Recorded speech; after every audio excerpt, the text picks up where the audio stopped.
నల్గొండ జిల్లా నకరేకల్ మండలం కడపర్తిలో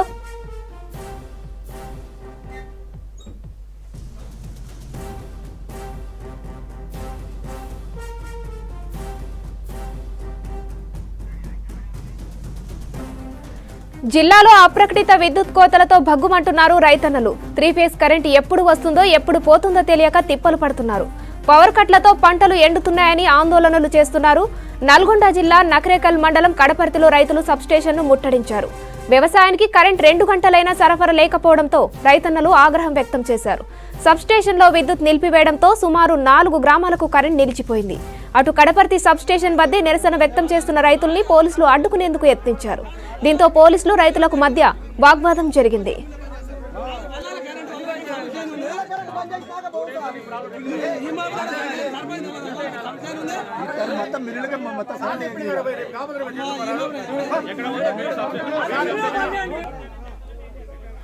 జిల్లాలో అప్రకటిత విద్యుత్ కోతలతో భగ్గుమంటున్నారు రైతన్నలు. 3 ఫేజ్ కరెంట్ ఎప్పుడు వస్తుందో ఎప్పుడు పోతుందో తెలియక తిప్పలు పడుతున్నారు. పవర్ కట్లతో పంటలు ఎండుతున్నాయని ఆందోళనలు చేస్తున్నారు. నల్గొండ జిల్లా నకరేకల్ మండలం కడపర్తిలో రైతులు సబ్స్టేషన్ను ముట్టడించారు. వ్యవసాయానికి కరెంట్ 2 గంటలైనా సరఫరా లేకపోవడంతో రైతన్నలు ఆగ్రహం వ్యక్తం చేశారు. సబ్స్టేషన్లో విద్యుత్ నిలిపివేయడంతో సుమారు 4 గ్రామాలకు కరెంట్ నిలిచిపోయింది. అటు కడపర్తి సబ్స్టేషన్ వద్దే నిరసన వ్యక్తం చేస్తున్న రైతుల్ని పోలీసులు అడ్డుకునేందుకు ప్రయత్నించారు. దీంతో పోలీసులు రైతులకు మధ్య వాగ్వాదం జరిగింది.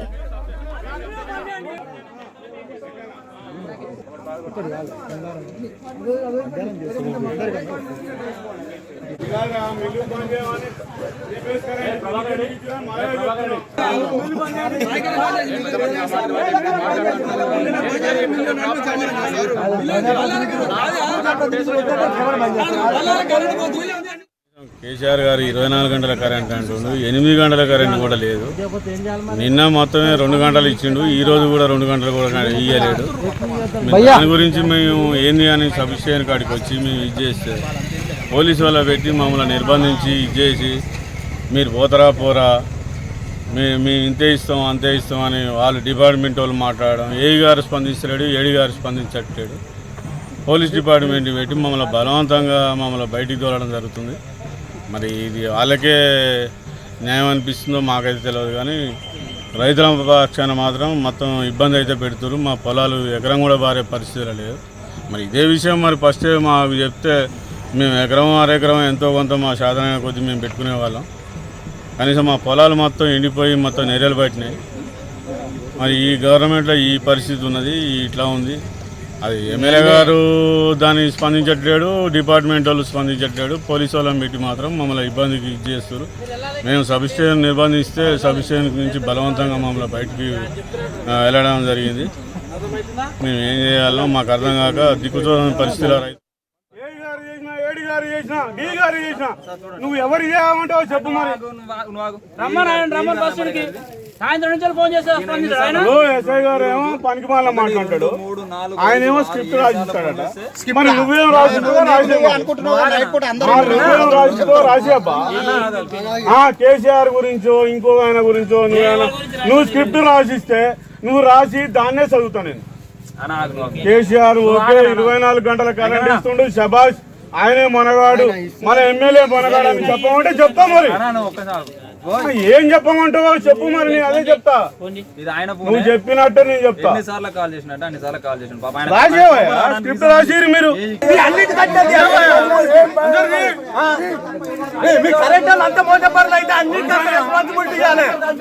ఇక్కడ నిర్బంధం చేసి పోలీసులతో బెదిరింపులు చేసి కరెంట్ రాకుండా ఇది చేయాలంటే మేము ఇచ్చిందే కరెంటు, మేము తీసుకునే కరెంట్ అన్నట్టుగా పోలీసు వాళ్ళు మన ఎస్ఐ గారు మొత్తం ఏదో భయప్రాంతాలకు గురి చేస్తారు. మరి గురి చేయండి సార్. ఇక ఇదే అంశంపై మరింత సమాచారం శేఖర్ అందిస్తారు. శేఖర్, సబ్స్టేషన్ దగ్గర ప్రజెంట్ పరిస్థితి ఎలా ఉంది? శ్రీ రాష్ట్ర వ్యాప్తంగా 24 గంటల కరెంట్ ఇస్తున్నామని రాష్ట్ర ప్రభుత్వం కావచ్చు, అదేవిధంగా నాయకులు పదే చెప్పుకొస్తారు. కానీ గత కొన్ని రోజులుగా ఉమ్మడి నల్గొండ జిల్లాలో కనీసం 2 గంటలు కూడా కరెంట్ ఇవ్వకపోవడంతో నార్లు వేసిన రైతులందరూ కూడా ఇబ్బంది పడుతున్నారు. పంట మొత్తం కూడా ఎండిపోయే పరిస్థితి. దాంతో చాలా మంది ఇబ్బంది పడుతున్నారు. ఈ రోజు నల్గొండ జిల్లా నకరేకల్ మండలం కడపర్తి గ్రామానికి చెందిన సబ్ స్టేషన్ ముట్టడిచ్చారు రైతులు. వ్యవసాయ కరెంటు 24 గంటలు ఇస్తామని చెప్తున్నప్పటికీ కూడా 2 గంటలు కూడా రావడం లేదు. దాంతో పూర్తిగా మా పంటలు ఎండిపోయాయి. ఆ పంటలకు నష్టపరిహారం ఇవ్వడంతో పాటు దీనికి ప్రభుత్వమే బాధ్యత వహించాలంటూ సబ్ స్టేషన్ విద్యుత్ మొత్తం కూడా ఆఫ్ చేసి రైతులు అక్కడ ఆందోళన చేశారు. దాదాపు 4 గ్రామాలకు కరెంటు నిలిచిపోయింది. అక్కడ గ్రామస్తులు ఇబ్బంది పడుతున్నారు. మరోవైపు రైతుల ఆందోళన కొనసాగుతూనే ఉంది. కడపర్తి సబ్ స్టేషన్ వద్ద కొంతసేపు ఉద్రిక్త పరిస్థితి నెలకొంది. స్థానిక పోలీసులు వెళ్లి వాళ్ళకి సర్ది చెప్పే ప్రయత్నం చేసినప్పటికీ వాగ్వాదానికి దిగారు. మా పంటలు మొత్తం కూడా ఎండిపోతున్నాయి, ఇబ్బంది పడుతున్నాము, 24 గంటల కరెంట్ అని పదే చెప్తారు. కానీ 2 గంటలు కూడా రావడం లేదు. గ్రౌండ్ లెవెల్లో చాలా ఇబ్బంది పడుతున్నామని రైతులు ఆవేదన వ్యక్తపరుస్తున్నారు. ఇటీవల కాలంలోనే నల్గొండ జిల్లా నేరడుగుమ్మ మండలానికి సంబంధించి ఒక రైతు 2 ఎకరాల భూమికి సంబంధించి మొత్తం ఎండిపోయింది కరెంటు లేక అని బుగ్గతండాకు సంబంధించిన ఆ జటావత్ చందు ఆత్మహత్యాయత్నం చేసుకున్నాడు. కరెంటు లేక నా పంట మొత్తం కూడా ఎండిపోయింది, 2 ఎకరాలు ఎండిపోయింది, దాంతో నేను అప్పుల పాలయ్యానని చెప్పేసి ఆత్మహత్యాయత్నం చేసుకుంటే అతన్ని వెంటనే స్థానికులు హాస్పిటల్ కు తరలించారు. ప్రస్తుతం అతను క్షేమంగానే ఉన్నాడు. కానీ ఇట్లా గత వారం రోజుల నుంచి గత కొన్ని రోజుల నుంచి మొత్తం కూడా ఉమ్మడి నల్గొండ జిల్లా వ్యాప్తంగా సరిగా కరెంట్ రావడం లేదు. వచ్చే 2 గంటలు కూడా సరిగా రాకపోవడంతో పంటలు మొత్తం కూడా ఎండిపోతున్నాయని చెప్పేసి ఆవేదన వ్యక్తపరుస్తున్నారు. దానిలో భాగంగానే ఇప్పుడు నకరేకల్ మండలం కడపర్తి గ్రామం సబ్ స్టేషన్ వద్ద పెద్ద ఎత్తున ఆందోళన జరుగుతుంది. Umashree, right, thank you Shekhar.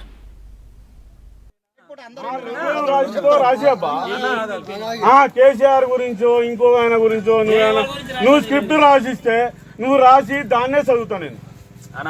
KCR okay 24 గంటల కరెంట్ ఇస్తుండు, శబాష్, ఆయనే మనగాడు, మన ఎమ్మెల్యే మనగాడు అని చెప్పమంటే చెప్తా. మరి ఏం చెప్పమంటావో చెప్పు, మరి నేను అదే చెప్తా. నువ్వు చెప్పినట్టు నేను చెప్తా. స్క్రిప్ట్ రాసిరు మీరు.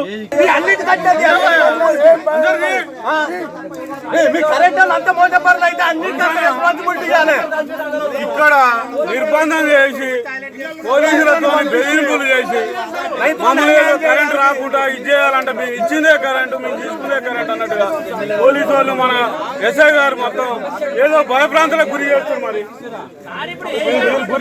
రాష్ట్రంలో 2 ఎమ్మెల్సీ స్థానాలకు సిఈసి నోటిఫికేషన్ విడుదల చేసింది. హైదరాబాద్ స్థానిక సంస్థల ఎమ్మెల్సీతో పాటు మహబూబ్ నగర్, రంగారెడ్డి టీచర్ ఎమ్మెల్సీ స్థానానికి షెడ్యూల్ రిలీజ్ చేసింది. సయ్యద్ అస్సాన్ జాఫ్రీ ఎమ్మెల్సీ పదవీకాలం ముగుస్తుండటంతో నోటిఫికేషన్ విడుదల చేసింది. ఈ నెల 16న నోటిఫికేషన్ ఇవ్వనుంది. ఫిబ్రవరి 23న నామినేషన్లకు చివరి తేదీగా ప్రకటించింది. మార్చి 13న ఎన్నికలు జరగనుండగా మార్చి 16న రిజల్ట్ ఉంటుంది.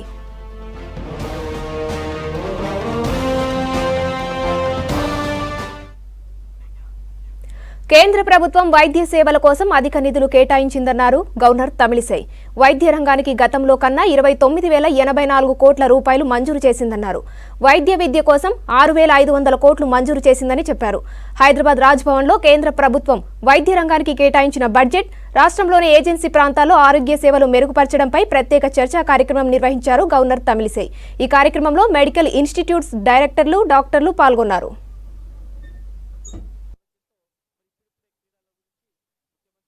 I am glad to note that the union budget has made a massive allocation of rupees 89,155 crore to the Ministry of Health and Family Welfare. I am sure this budgetary allocation contributes for building the sustainable healthcare infrastructure in the country. There have been numerous initiatives to improve the healthcare sector at all levels in the country, be it the massive increase in allocations, establishing and permitting number of medical colleges, increased push to health insurance from the government sector, telemedicine, or some of the major initiatives that are tremendously transforming the healthcare sector in the country. This is a good increase over the previous year's budget. The prestigious National Health Mission was allocated rupees 29,085 crore rupees. The Pradhan Mantri Swasthya Suraksha Yojana has been allocated rupees 3,365 crore this year. The massive amount of rupees 6,835 crore has been reallocated for the establishment expenditure of 22 new aims under autonomous bodies as a part of their central sector expenditure. Goshamahal MLA Raja Singh కు ప్రమాదం తప్పింది. ప్రయాణిస్తుండగా bullet proof వాహనం tyre road మధ్యలో ఊడిపోయింది. Car speed తక్కువగా ఉండడంతో ఎలాంటి ప్రమాదం జరగలేదు. అసెంబ్లీ నుంచి ఇంటికి వెళ్తుండగా ధూల్పేట్ ఎక్సైజ్ ఆఫీస్ ముందు ఘటన జరిగింది. ఇప్పటికే ఎన్నోసార్లు బుల్లెట్ ప్రూఫ్ వాహనం నడి రోడ్డుపై ఆగిపోయింది. వెహికల్ మార్చాలని గత కొంతకాలంగా ప్రభుత్వానికి మొరపెట్టుకుంటున్నారు రాజాసింగ్. తన భద్రతను ప్రభుత్వం గాలి కొదిలేసిందని ఆవేదన వ్యక్తం చేశారు. ఇప్పుడు రన్నింగ్ లో ఉండగానే టైర్ ఊడిపోయింది.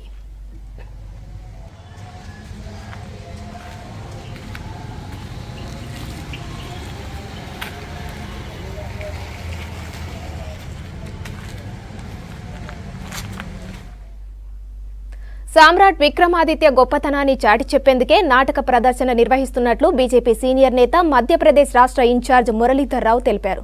కుత్బుల్లాపూర్ నియోజకవర్గం జీడిమెట్ల హెచ్ఎంటీ మైదానంలో రేపు జరిగే నాటక ప్రదర్శన ఏర్పాట్లను ఎంపీ విద్యాశాఖ మంత్రితో కలిసి మురళీధర్ రావు పరిశీలించారు. ఈ కార్యక్రమానికి ఎంపీ సీఎం శివరాజ్ సింగ్ చౌహాన్తో పాటు జాతీయ నేతలు హాజరవుతారని తెలిపారు.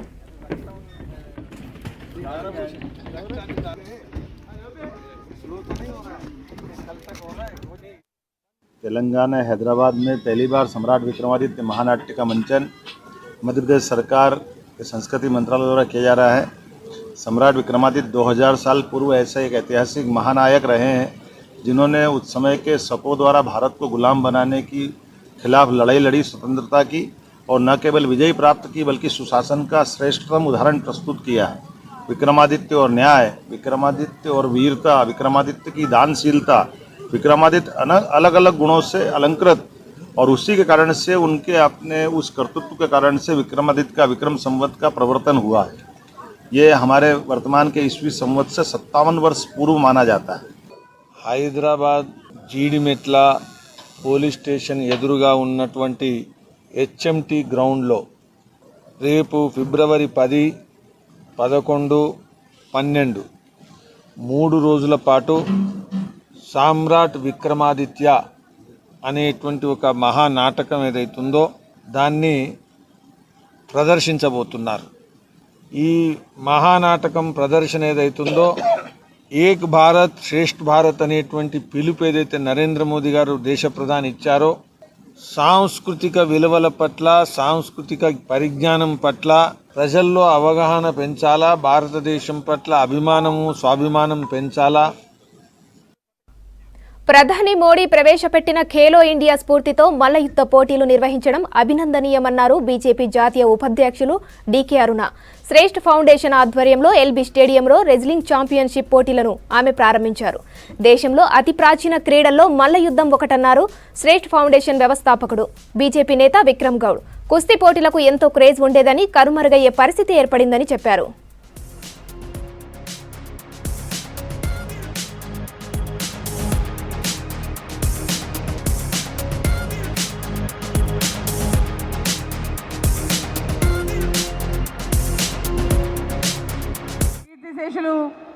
ముఖేష్ గౌడ్ గారు వారు మేము ఒకేసారి అసెంబ్లీలో ఎమ్మెల్యేలుగా ఉన్నాం. నేను కూడా వారితో పాటు మంత్రిగా ఉన్నాం. వారు కలిసి పనిచేసినాం. ఈ ట్విన్ సిటీస్లో క్రీడాకారులను ప్రోత్సహిస్తూ, మరి కుస్తీ పోటీలను ప్రోత్సహిస్తూ అనేక కార్యక్రమాలు చేసినారు.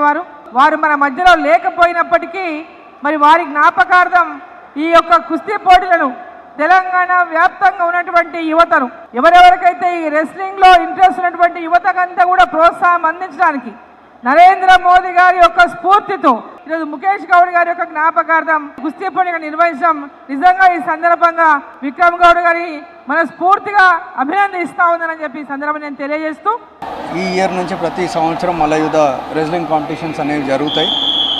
దానికి ప్రతి ఒక్కరు తెలంగాణ అసోసియేషన్ వాళ్ళు, హైదరాబాద్ అసోసియేషన్ వాళ్ళు సపోర్ట్ చేయడం జరుగుతుంది. దీని ముఖ్య ఉద్దేశం ఏంటంటే రెజ్లింగ్ అనేది మా నాన్న జనరేషన్తో ఎండ్ అయిపోయే పరిస్థితికి వచ్చేసి నెక్స్ట్ జనరేషన్ రెజ్లర్స్ అనేది రావట్లేదు. మెయిన్లీ సౌత్ నుంచి రావాలి అంటే ఎవరో ఒకరు ఇనిషియేటివ్ తీసుకోవాలి. నాకు రెజ్లింగ్ అంటే పిచ్చి, మా నాన్నగారు రెజ్లర్ ఉండే కాబట్టి మా దానిపైన ఉన్న ప్రేమతో ఇది చేయడం జరుగుతుంది. తన భద్రతను ప్రభుత్వం తొలగించిందంటూ కేఏ పాల్ రాసిన లెటర్ను సుమోటోగా స్వీకరించింది హైకోర్టు. 30 రోజుల్లోగా కేఏ పాల్కు వస్తున్న బెదిరింపులను పరిశీలించి నిర్ణయం తీసుకోవాలని డీజీపీని ఆదేశించింది. వాదనల సందర్భంగా సెక్రటేరియట్ ఫైర్ యాక్సిడెంట్ ఘటన ప్రస్తావించారు పాల్. దీనిపై ప్రభుత్వ న్యాయవాది అభ్యంతరం వ్యక్తం చేశారు. దీంతో ప్రభుత్వ న్యాయవాదిపై హైకోర్టు ఆగ్రహం వ్యక్తం చేసింది. కోర్టు నుంచి బయటకు పంపిస్తానంటూ వార్నింగ్ ఇచ్చింది. సెక్రటేరియట్లో జరిగిన ప్రమాదం అనేక అనుమానాలకు తావిస్తుందని వాదించారు పాల్. ఘటన జరిగి వారం రోజులైనా ఫైర్ యాక్సిడెంట్పై ఎఫ్ఐఆర్ నమోదు చేయలేదన్నారు పాల్. వాస్తు పేరుతో ఉన్న భవనాన్ని కూల్చేసి 660 కోట్లు ప్రజాధనాన్ని దుర్వినియోగం చేస్తున్నారని పాల్ వాదించారు. ప్రమాదంపై సీబీఐతో విచారణకు ఆదేశించాలని కోరారు పాల్. అయితే మీ భద్రతపైనే వాదించండి, ఇతర అంశాలు వద్దంటూ చీఫ్ జస్టిస్ సూచించారు. పాల్ భద్రతపై నిర్ణయం తీసుకోవాలని డీజీపీని ఆదేశించింది.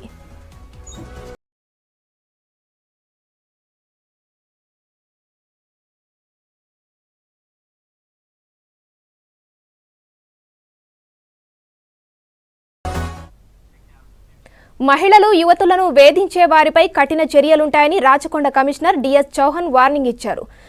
షీ టీమ్ ఆధ్వర్యంలో యూ టీజర్ల కౌన్సిలింగ్లో సిపి చౌహాన్ పాల్గొన్నారు. ఆడవారిపై భౌతిక దాడులు, లైంగిక వేధింపులు, ప్రయాణ వేళల్లో ఆకతాయిల ఇబ్బందుల నుంచి రక్షించేందుకు షీ టీమ్స్ 24 గంటలు అందుబాటులో ఉంటారని సిపి తెలిపారు. గత 2 నెలల్లోనే యూ టీజర్లపై 118 కేసులు నమోదు చేసి 247 మందిని అరెస్టు చేశామన్నారు సిపి డిఎస్ చౌహాన్. ముందు ఈ టీజింగ్, ఆడపిల్లలకి ఏడిపించడం కానీ వాళ్ళ చుట్టూ తిరగటం, అనవసరం ఫాలో కావటం, అలాంటి దశలో వచ్చినారు. వాళ్ళందరికీ కూడా పిలిపించి వాళ్ళ కౌన్సిలింగ్ వెళ్ళిపోతున్నాం. వారికి ఒక అంతకుముందు సందేశం కూడా చాలా స్పష్టంగా ఇవ్వడం జరిగింది. ఫిజికల్గా కానీ, సెల్ ఫోన్ ద్వారా కానీ, ఇన్స్టాగ్రామ్ ద్వారా కానీ, వాట్సాప్ ద్వారా కానీ, ఒక అమ్మాయికి ఇష్టం లేని సందర్భంలో మీరు చుట్టూ కనిపించకూడదు, ఆ మెసేజ్ పంపకూడదు, అనవసరం వారికి ఇబ్బంది పెట్టకూడదు. బికాజ్ ఆడపిల్లల విషయంలో, మహిళా భద్రత విషయంలో మన రాష్ట్ర ప్రభుత్వం ఒక విజన్ చాలా స్పష్టంగా ఉంది. దాంట్లో ప్రత్యేకంగా మనము కూడా దాంట్లో బాగా సీరియస్గా తీసుకుని ఆల్మోస్ట్ ఒక గత నెల నుంచి కంటిన్యూస్గా డ్రైవ్ పెడుతున్నాము. ఆ డ్రైవ్ రూపకంగా ఆల్మోస్ట్ ప్రతి చౌరస్తాలో, మెట్రోలో, కాలేజెస్ దగ్గరే, ఇటు అటు అన్ని చోట్ల మా టీమ్ వాళ్ళు ఉంటారు, సివిల్ డ్రెస్లో ఉంటారు. ఒక అమ్మాయికి ఎవరైనా దగ్గర అనవసరం చుట్టూ తిరుగుతున్నారు, ఇబ్బంది పెడుతున్నారు కనిపిస్తే ఇమీడియట్గా వాడిని పట్టుకొని పోలీస్ స్టేషన్ తీసుకురావడం జరుగుతుంది. దాంట్లో వాళ్ళు మైనర్ ఉంటే వాళ్ళని కౌన్సిలింగ్ చేపిస్తాం. ఎందుకంటే ఎవరికి భవిష్యత్తు పాడు చేయడం మన ఉద్దేశం లేదు. But at the same time repeat చేసిన వాళ్ళు ఉంటే, లేదంటే తిరిగి మళ్ళీ అమ్మాయికి ఇబ్బంది పెట్టి మొదటి జరుగుతున్న ఫార్ములా ఈ రేస్కు సంబంధించి ఏర్పాట్లు ఎలా సాగుతున్నాయి మనతో మాట్లాడడానికి సంతోష్ గారు ఉన్నారు. సార్, మన హైదరాబాద్లో ఇంత బిగ్ ఈవెంట్ జరుగుతుంది కదా, అసలు ఏర్పాట్లు ఎలా ఉన్నాయి? ఎల్లుండి ఏమేమి ఈవెంట్స్ ఉండబోతున్నాయి? ఎల్లుండి 2.8 కిలోమీటర్ ట్రాక్స్ ఉంది. So 11 teams, 22 cars, all international teams, international drivers drive చేస్తున్నారు. సో మార్నింగ్ 8:40 నుంచి ప్రాక్టీస్ సెషన్ స్టార్ట్ అవుతుంది. ఈవినింగ్ 4కి కన్క్లూడ్ అవుతుంది. తర్వాత పోస్ట్ మ్యాచ్ ప్రెజెంటేషన్ ఉంటుంది. అండ్ ఇప్పటికే ఏర్పాట్లు చూస్తే మొత్తం కూడా ట్రాఫిక్ జామ్ అంతా కూడా కనిపిస్తూ ఉంది మొత్తం సిటీ చుట్టూ. అండ్ దీన్ని ఎట్లా కంట్రోల్ చేస్తున్నారు? ఎలాంటి డైరెక్షన్స్ ఇచ్చారు? సో ఆల్రెడీ పోలీస్ వాళ్ళు ప్రెస్ నోట్ ఇవ్వడం జరిగింది రూట్ మ్యాప్ అన్ని గురించి. సో పోలీస్ వాళ్ళు చూస్తున్నారు, ఫర్దర్ ఇన్ఫర్మేషన్ వాళ్ళు ఇస్తారు. ఆల్రెడీ అన్ని పబ్లిక్కి చెప్పడం జరిగింది already. Okay sir, and first time వస్తున్నారు కాబట్టి ఇంత పెద్ద ఫార్ములా ఈ రేస్ చూడడానికి చాలా మంది క్రౌడ్ వస్తారు. ఇక్కడ గ్యాలరీలో ఏర్పాటు కావచ్చు, మిగతా ఏర్పాట్లు ఎలా సాగుతున్నాయి? చాలా బాగా నడుస్తుంది. మీరు చూసినట్టు ఈ టైం చాలా క్వాలిటీ ఆఫ్ ఎంటైర్ ట్రాక్ ఉండొచ్చు, మనకి సీటింగ్ స్పేస్ ఉండొచ్చు, అన్నీ బాగానే ఉన్నాయి. కాబట్టి ఇది లాస్ట్ టైం కింద చాలా బాగుంటుంది. ఓకే సార్, అండ్ దేశంలోనే మొదటిసారి మన హైదరాబాద్ని చూస్ చేసుకోవడానికి కారణం ఏంటి? ఈ రేస్ ద్వారా మన తెలంగాణ గవర్నమెంట్ కావచ్చు ఎలాంటి ఉపయోగం? So first time electrical vehicles మనం ప్రమోట్ చేస్తున్నాం, ఎలక్ట్రానిక్ టెక్నాలజీ ప్రమోట్ చేస్తున్నాము. సో ఇన్వెస్ట్మెంట్స్ ఉండొచ్చు, ముందు ఫ్యూచర్ టెక్నాలజీస్ ఎలక్ట్రానిక్ వెహికల్స్, దానికోసం ఈ ఈవెంట్ మన హైదరాబాద్లో జరుగుతుంది. వీఆర్ ద ఫస్ట్ మూవర్స్ అన్నట్టు. లాస్ట్ టైం జరిగిన ఐఆర్ఎల్ సందర్భంగా, అంటే ఈవెంట్ సందర్భంగా చాలా యాక్సిడెంట్స్ కావచ్చు, 18 మూలమల దగ్గర ఎట్లా ఉండబోతుంది? ఈసారి ఏమైనా మార్పులు చేశారా ట్రాక్ విషయంలో? ఇవన్నీ ఎఫ్ఐఏ స్టాండర్డ్స్ ప్రకారంగా జరుగుతుంది, ఎలాంటి ఇబ్బంది ఉండదు, అన్ని అరేంజ్మెంట్స్ బాగా నడుస్తుంది. పూర్తి ఏర్పాట్లు చేస్తున్నామని ఇక్కడ హెచ్ఎండి అధికారులు అయితే చెప్తున్నారు. మనం చూడొచ్చు, ఇది మొత్తం కూడా ఇందిరాగాంధీ స్టాచ్యూ సర్కిల్ అంతా కూడా ఇప్పటికే పూర్తి ఏర్పాట్లను చేస్తున్నారు. ఇక్కడ మెయిన్ ఈవెంట్ ఏదైతే ఉంటుందో దాన్ని డైరెక్ట్ లైవ్ ద్వారా టెలికాస్ట్ చేసేందుకైతే భారీ స్క్రీన్లో ఏర్పాటు జరుగుతోంది. మరోపక్క పోలీసులు కూడా భారీ బందోబస్తును అయితే ఏర్పాటు చేశారు. ఇప్పటికే 2 రోజుల నుంచి కూడా ఈ వైపు వచ్చే వెహికల్స్ అన్నీ కూడా ఖైరతాబాద్ జంక్షన్ కావచ్చు, నెక్లెస్ రోడ్, ఇటు తెలుగు తల్లి ఫ్లైఓవర్ వద్ద అయితే మొత్తం క్లోజ్ చేసి డైవర్షన్స్ అయితే కంటిన్యూ చేస్తున్నారు. ఇక్కడ ఇక్కడ మనం చూస్తే కనుక main Prasad IMAX, Indira Gandhi statue మధ్యలో ఈ కార్లకు సంబంధించిన మొత్తం కూడా సెటప్ అంతా కంప్లీట్ అయింది. ఈ షెడ్స్ ద్వారా అయితే ఇప్పటికే ఇంటర్నేషనల్ కార్స్ ఏవైతే ఈ రేస్లో పాల్గొంటాయో అవన్నీ కూడా తీసుకొచ్చి ఇక్కడ అసెంబుల్ చేస్తున్నారు. దాదాపు ఫిబ్రవరి మొదటి వారం ఫస్ట్ వీక్లోనే ఈ కార్లన్నీ కూడా మన హైదరాబాద్ చేరుకున్నాయి. ఎయిర్పోర్ట్ ఏదైతే శంషాబాద్ ఎయిర్పోర్ట్ ఉందో అక్కడ ప్రత్యేకమైన షెడ్స్లో వీటిని అన్నీ కూడా ఉంచారు. అక్కడ నుంచి డైరెక్ట్ ఇటు ట్యాంక్ బండ్కి నిన్న సాయంత్రం నుంచి అన్ని రకాల వెహికల్స్ ఏవైతే పాల్గొంటాయో సేఫ్టీ కార్స్ కావచ్చు, రేస్లో పాల్గొనే కార్లు అన్నీ కూడా ఇక్కడ అన్ని అసెంబుల్ చేస్తున్నారు. ఫస్ట్ టైం ఎలక్ట్రిక్ వెహికల్స్ అన్నీ కూడా మన ఇండియాలో మొదటిసారి రేస్లో పాల్గొంటున్నాయి కాబట్టి దీంట్లో ఎలాంటి ఇబ్బందులు కలగకుండా అన్ని రకాల ఏర్పాట్లను అయితే పూర్తి చేస్తున్నారు. ఇక్కడ మొత్తం FIA టీం ఏదైతే ఉంటుందో వాళ్ళకి సంబంధించిన క్రూ అంతా కూడా వచ్చి ఇటు కెమెరాస్ సెట్ చేయడం కావచ్చు, దాదాపు ఇటు ఇండియన్ రేసింగ్ టైంలో జరిగిన తప్పిదాలను మళ్ళీ రిపీట్ కాకుండా అయితే ఇప్పటికే పకడ్బందీ ఏర్పాట్లు కొనసాగిస్తున్నారు. ఇటు HMDA అయితే దగ్గరుండి ఈ ఏర్పాట్లను అయితే పరిశీలిస్తోంది. ముఖ్యంగా హైదరాబాద్లో ఈ రేస్కు ముందు 1 వీక్ పాటు ఈ మొబిలిటీ వీక్ పేరుతోటి ఇటు ఎలక్ట్రిక్ వెహికల్స్ని ప్రమోట్ చేస్తున్నారు. ఈ ఎలక్ట్రిక్ కార్స్ తోటి ర్యాలీ నిర్వహించడం కావచ్చు, ఈ మోటార్ షో, అట్లాగే స్టార్టప్కి సంబంధించి ఏదైతే ఈ ఎలక్ట్రిక్ కార్స్ కావచ్చు వెహికల్కి సంబంధించిన స్టార్టప్స్ తోటి స్టార్టప్ ఛాలెంజెస్ కూడా నిర్వహిస్తున్నారు. అయితే ఫస్ట్ టైం వరల్డ్లోనే మన ఇండియాలో జరుగుతున్న ఈవెంట్ కావడంతో చాలామంది కూడా ఎగ్జైటింగ్గా చూస్తున్నారు. ఏదైతే టీవీలోనే చూసే రేస్ని లైవ్గా చూసేందుకైతే ఇటు సినిమా సెలబ్రిటీస్ కావచ్చు, పబ్లిక్ అయితే మోటార్ స్పోర్ట్ ప్రియులు అందరూ కూడా ఎగ్జైటింగ్గా ఎదురు చూస్తున్న సిచ్యువేషన్ ఉంది. ఇది మొత్తంగా ఫార్ములా ఈ ఏర్పాట్లకు సంబంధించిన అప్డేట్స్. కెమెరా పర్సన్ అనిల్తో హరిత, V6 న్యూస్, హైదరాబాద్. ఏటా మహిళా IPS అధికారులు పెరుగుతున్నారని తెలిపారు NPA డైరెక్టర్ AS రాజన్. ఈ నెల 11న 74వ శివరాంపల్లిలోని నేషనల్ పోలీస్ అకాడమీలో IPS trainee batch passing out parade జరగనుందన్నారు. కార్యక్రమానికి కేంద్ర హోంమంత్రి అమిత్ షా చీఫ్ గెస్ట్గా హాజరు కానున్నారని తెలిపారు. 74వ బ్యాచ్లో 195 మంది ట్రైనీ ఆఫీసర్ శిక్షణ తీసుకోగా ఇందులో 29 మంది ఫారెన్ ఆఫీసర్స్ ఉన్నారన్నారు. ఈసారి 37 మంది మహిళా ట్రైనీ IPSలో శిక్షణ తీసుకున్నారన్నారు. సైబర్, ఎకనామికల్ క్రైమ్స్ పెరుగుతున్నందున వారికి ప్రత్యేక శిక్షణ ఇచ్చామన్నారు. సామాన్య ప్రజలకు సేవ చేయాలనే తమ ధ్యేయం నెరవేరనుందన్నారు trainee IPSలు. Going to the Kerala cadre from Kerala, then Sri Vaidya Valai. TV Bulletin updates. Keep watching V6 News.